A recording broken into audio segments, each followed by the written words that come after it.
Hi friends, నేను మీ farmer Shiva.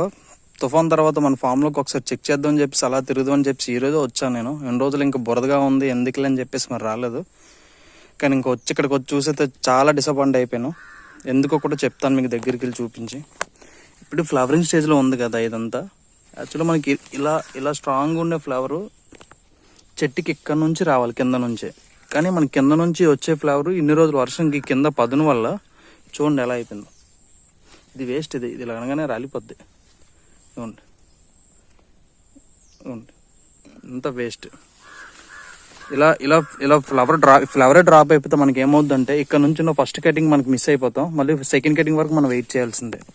So మనకి ఫార్మర్కి ఏదైనా ఫస్ట్ కటింగ్ వస్తేనే మనం కొంచెం మన ప్రాఫిట్, మన ఇన్వెస్ట్మెంట్ దిగ కొంచెం ప్లస్లో ఉంటాం. అలాంటిది వర్షాల వల్ల ఏదో మొక్కలన్నీ పోతానే నించున్నాయని చెప్పడం ఇంక ఇదో కష్టమైతే తెరామోస ఫ్లవరింగ్ టైం అప్పుడు ఫ్లవర్ అనేది నించోవట్లేదు. ఇదంతా ఈ బ్రౌనిష్ గుండు ప్రతిదీ కూడా ఫ్లవర్ రాలిపోద్ది. సో దీనివల్ల మనం కింద నుంచి పైకి ఏదైతే ఫస్ట్ కటింగ్ ఉంటుందో ఫస్ట్ ఫ్లవరింగ్ మనం కోల్పోయినట్లే. ఇలా చాలానే ఉన్నాయి, చూపిస్తాను. ఇదిగోండి చూడండి, ఇవి రాలిపోతాయి, ఇవి వేస్ట్.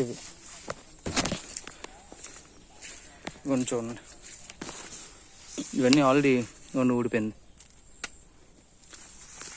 సో పపాయిలో ప్రాఫిట్లు ఎలా ఉంటాయో దీన్ని నించోబెట్టడం కూడా చాలా కష్టం. 9 months వరకు ఒక చిన్నపిల్లని ఎలా చూసుకుంటామో అంతకన్నా చాలా బాగా చూసుకోవాలి. అడుగు ఫేస్ చేస్తూనే ఉండాలి ప్రాబ్లమ్స్ అనేవి. సో ఎంతవరకు ఏదో ఇన్ని రోజులు మొక్కలు చనిపోయేదో మొక్కలు నించోబెట్టండి అనేసరికి తుఫాన్ వచ్చిన టైంకి ఇప్పుడు మొత్తం ఫ్లవరింగ్ రాలిపోతుంది. సో ఈసారి పపాయిలో అయితే మాత్రం నేను అనుకున్న దానికన్నా కొంచెం ప్రాఫిట్ అయితే ఏం రాదు. ఆల్రెడీ మనం ఫస్ట్ ఫ్లవరింగ్ కోల్పోయాం. సో మళ్ళీ ఎండలు బాగా కాసి మళ్ళీ ఫెర్టిలైజర్లు కొంచెం వాడి కొంచెం ఎరువులు గట్రా వేస్తేనే సెకండ్ కటింగ్ నుంచి ఉంటుందేమో.